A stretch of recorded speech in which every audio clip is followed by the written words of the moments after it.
Hi friends, welcome to Anju's cooking world. എല്ലാ കൂട്ടുകാർക്കും നമ്മുടെ പുതിയൊരു വീഡിയോയിലേക്ക് സ്വാഗതം. ഇന്ന് നല്ല ടേസ്റ്റുള്ള നല്ല സോഫ്റ്റ് ആയിട്ടുള്ള കുഴിയപ്പം അല്ലെങ്കിൽ ഉണ്ണിയപ്പം എങ്ങനെ തയ്യാറാക്കാം എന്ന് നോക്കാം. അപ്പോൾ വീഡിയോയിലേക്ക് പോകുന്നതിന് മുന്നേ തന്നെ ഏറ്റവും ലാസ്റ്റായിട്ട് അപ്ലോഡ് ചെയ്തിട്ടുള്ളത് വെഞ്ചോ കേക്കാണ്. വീഡിയോ കാണാത്തവർ ആരെങ്കിലും ഉണ്ടെന്നുണ്ടെങ്കിൽ ഒന്ന് പോയി കണ്ടു നോക്കണേ. അപ്പോൾ നമുക്ക് വീഡിയോയിലേക്ക് പോവാം. ഇവിടെ ഞാൻ പച്ചരി എടുത്തിട്ടുണ്ട്. 1.5 കപ്പ് പച്ചരിയാണ് എടുത്തിട്ടുള്ളത്. 2 മണിക്കൂർ കുതിർത്തി എടുത്ത് നന്നായിട്ട് കഴുകിയ ശേഷം വാർത്തെടുത്ത് വെച്ചിട്ടുള്ളതാണ്. പിന്നെ ശർക്കര എടുത്തിട്ടുണ്ട്. 250 ഗ്രാം ശർക്കരയാണ്, ഉണ്ട ശർക്കരയാണ് ഞാൻ എടുത്തിട്ടുള്ളത്. പിന്നെ ഒരു ചെറുപഴം എടുത്തിട്ടുണ്ട്. ഈ ഒരു സൈസിലുള്ള പഴമാണെങ്കിൽ 1 മതി. ഇതിൻ്റെ ചെറുതാണെന്നുണ്ടെങ്കിൽ 2 എടുക്കണം കേട്ടോ. ഇനി ആവശ്യത്തിനുള്ള വെള്ളവും കൂടി വേണം. ഇനി നമുക്കൊരു ജാർ എടുക്കാം. അതിലേക്ക് പച്ചരി ഇട്ട് കൊടുക്കാം. അതിനോടൊപ്പം തന്നെ കുറച്ച് ശർക്കര ഇട്ട് കൊടുക്കാം. പച്ചരി കുറച്ച് ചേർത്താൽ മതി, ഒന്നിച്ചിട്ട് അരച്ചെടുക്കണ്ട. കുറേശ്ശെ ആയിട്ട് വേണം അരച്ചെടുക്കാൻ വേണ്ടിയിട്ട്. പിന്നെ എടുക്കുന്ന ശർക്കര നല്ല ശർക്കരയാണെന്നുണ്ടെങ്കിൽ ഇതുപോലെ തന്നെ ഇട്ട് കൊടുത്താൽ മതി. ഇല്ലാന്നുണ്ടെങ്കിൽ പാവ് കാച്ചിട്ട് വേണം എടുക്കാൻ വേണ്ടിയിട്ട്. അങ്ങനെയാണെന്നുണ്ടെങ്കിൽ 1/2 കപ്പ് വെള്ളം ഒഴിച്ചിട്ടൊന്ന് പാവ് കാച്ചി അരിച്ചെടുത്തിട്ട് വേണം ഇതിലേക്ക് ഒഴിക്കാൻ വേണ്ടിയിട്ട്. അപ്പോൾ ഒട്ടും തന്നെ വെള്ളം ചേർക്കാൻ പാടില്ല കേട്ടോ. ഇനി ഇത് നന്നായിട്ടൊന്ന് അരച്ചെടുത്തിട്ട് കൊണ്ടുവരാം. ഇവിടെ നന്നായിട്ട് ഇത് അരച്ചെടുത്ത് കൊണ്ടുവന്നിട്ടുണ്ട്. ഇനി ഇതിനെ നമുക്കൊരു മിക്സിംഗ് ബൗളിലേക്ക് ഒന്ന് മാറ്റാം.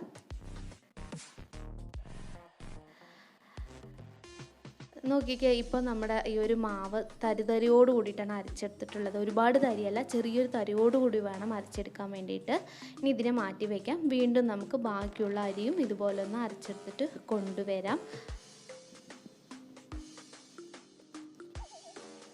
പഴത്തിന് പകരം നിങ്ങൾക്ക് വേണമെന്നുണ്ടെങ്കിൽ ബേക്കിംഗ് സോഡ, അപ്പക്കാരം ചേർക്കാവുന്നതേ ഉള്ളൂ. അതിനെക്കാട്ടും കുറച്ചും കൂടി ടേസ്റ്റ് കിട്ടുന്നത് പഴം ചേർക്കുമ്പോഴാണ്. ഇനി ഇതും അതുപോലെ തന്നെ കുറച്ച് വെള്ളം ഒഴിച്ചിട്ടൊന്ന് അരച്ചെടുത്തിട്ട് കൊണ്ടുവരാം. അതുപോലെ തന്നെ ഒരു ചെറിയൊരു ടിപ്പ് കൂടി പറഞ്ഞുതരാം. നമ്മൾ കുഴിയപ്പം ഉണ്ടാക്കുന്ന സമയത്ത് ചിലപ്പോൾ ഒട്ടിപ്പിടിച്ച് പോകാനോ അല്ലെങ്കിൽ കട്ടിയായി പോകാനൊക്കെ സാധ്യത ഉണ്ടെന്നുണ്ടെങ്കിൽ ഒരു പപ്പടം കുതിർത്തി വെച്ച ശേഷം ഈ മാവിൻ്റെ കൂടെ ഒന്ന് അരച്ചെടുക്കാം. അരച്ചെടുത്ത് കഴിഞ്ഞ് പറഞ്ഞാൽ നല്ല സോഫ്റ്റായിട്ടും അതുപോലെ തന്നെ ഒട്ടിപ്പിടിക്കാതെ നല്ല പോലെ തന്നെ നമുക്ക് കിട്ടും കേട്ടോ. ഇനി ഇത് നന്നായിട്ടൊന്ന് മിക്സ് ചെയ്തെടുക്കുക. നല്ലതുപോലെ തന്നെ ഒന്ന് മിക്സ് ചെയ്ത ശേഷം കുറച്ച് ഉപ്പുപൊടി ഇട്ട് കൊടുക്കുക. ഒരു നുള്ളു ഉപ്പുപൊടി ഇട്ടിട്ട് വീണ്ടും നല്ലതുപോലെ തന്നെ മിക്സ് ചെയ്യുക. എന്നിട്ട് ഒരു 3 മണിക്കൂർ സെറ്റാവാനായിട്ട് വെക്കുക. ടോട്ടലായിട്ട് 6 മണിക്കൂർ വേണം. 3 മണിക്കൂർ സെറ്റായ ശേഷം അതിലേക്ക് തേങ്ങാക്കൊത്ത് വറുത്ത് കൊട്ടണം. ചിലവർ തേങ്ങാക്കൊത്തും ഇടാറുണ്ട്. അതുപോലെ തന്നെ കറുത്ത എള്ളൊക്കെ അതിലേക്ക് ചേർക്കാറുണ്ട്. ഞാൻ അതൊന്നും ചേർക്കുന്നില്ല, വെറും തേങ്ങാക്കൊത്ത് മാത്രമാണ് കേട്ടോ. അങ്ങനെ ഇതാ അവിടെ 3 മണിക്കൂർ കഴിഞ്ഞിട്ടുണ്ട്. നമുക്ക് തുറന്ന് നോക്കാം. ഇപ്പോൾ നിങ്ങൾക്ക് തന്നെ കാണാൻ പറ്റും മാവ് നന്നായിട്ട് സെറ്റായിട്ടാണ് ഇവിടെ വന്നിട്ടുള്ളത്. അപ്പോൾ ഇനി ബാക്കി നമുക്ക് തേങ്ങാക്കൊത്ത് കൂടി ഒന്ന് അതിലേക്ക് വറുത്ത് കൊട്ടിയ ശേഷം വീണ്ടും 3 മണിക്കൂർ ഒന്ന് സെറ്റ് ചെയ്യാനായിട്ട് വെക്കാം.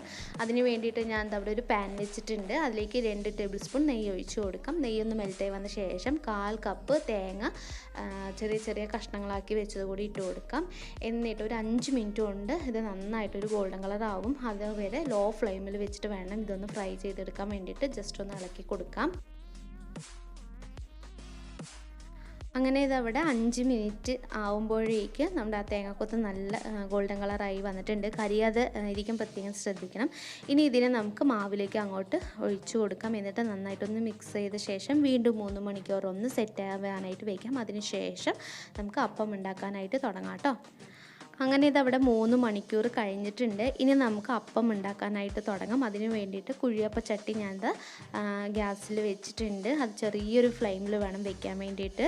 ഇനി അതിലേക്ക് നെയ്യോ അല്ലെങ്കിൽ ഓയിലോ ഒഴിച്ചു കൊടുത്തിട്ട് ചെറിയൊരു ചൂടാവുന്ന സമയത്ത് അതിലേക്ക് ഓരോരോ കുഴിയിലും മാവ് ഒഴിച്ചു കൊടുക്കാം. പിന്നെ എണ്ണയുടെ ചൂടൊന്ന് ശ്രദ്ധിക്കണം കേട്ടോ. ലോ ഫ്ലെയിമിൽ വെച്ചിട്ട്, അതായത് നമ്മൾ മാവ് ഒഴിക്കുന്ന സമയത്ത് ചെറിയൊരു ബബിൾസ് വരുന്ന പോലെ വേണം വരാനായിട്ട് കേട്ടോ. എന്നാൽ മാത്രമേ നല്ല പെർഫെക്റ്റ് ആയിട്ട് കിട്ടുള്ളൂ. കരിയാതെ നല്ല രീതിയിൽ തന്നെ കിട്ടുള്ളൂ കേട്ടോ. അങ്ങനെ ഇത് അവിടെ ഒരു വശം ആയിട്ടുണ്ട്. ഇനി നമുക്ക് തിരിച്ചൊന്ന് ഇട്ട് കൊടുക്കാം. നോക്കിക്ക് ഒട്ടും തന്നെ ഒട്ടിപ്പിടിക്കുക അങ്ങനെ ഒന്നുമില്ല. നല്ല രീതിയിൽ തന്നെ കിട്ടിയിട്ടുണ്ട്. അപ്പോൾ മാവ് നല്ലപോലെ സെറ്റായിട്ട് വേണം നിങ്ങൾ ഇത് ഉണ്ടാക്കാൻ വേണ്ടിയിട്ട്. ഒരു ചുരുങ്ങിയത് ഒരു 8 മണിക്കൂറെങ്കിലും ഒന്ന് സെറ്റാക്കി എടുക്കണം കേട്ടോ. അങ്ങനെ ഇത് ഉണ്ണിയപ്പം ഇവിടെ നന്നായിട്ട് ആയിട്ടുണ്ട്. നോക്കിക്കേ, നല്ല ഗോൾഡൻ കളറായിട്ടാണ് കിട്ടിയിട്ടുള്ളത്. ഇനി എണ്ണയിൽ നിന്ന് കോരി മാറ്റാം. എന്നിട്ട് നമുക്ക് വേറൊരു പാത്രത്തിലേക്ക് വെക്കാം. അപ്പോൾ നല്ല ടേസ്റ്റുള്ള ഉണ്ണിയപ്പമാണ്, നല്ല സോഫ്റ്റാണ്. പിന്നെ ഇന്നത്തെക്കാട്ടും കൂടുതൽ ടേസ്റ്റ് നാളത്തേക്കായിരിക്കും. അപ്പോൾ എല്ലാവരും ഇതൊന്ന് ട്രൈ ചെയ്ത് നോക്കണം. വീഡിയോ ഇഷ്ടപ്പെട്ടെങ്കിൽ ചാനലൊന്ന് സബ്സ്ക്രൈബ് ചെയ്യുക, ലൈക്ക് ചെയ്യുക, കമൻറ്റ് ചെയ്യുക. അപ്പോൾ അടുത്ത നല്ലൊരു വീഡിയോ എത്തുന്നത് വരേക്കും എൻ്റെ എല്ലാ കൂട്ടുകാർക്കും ബൈ.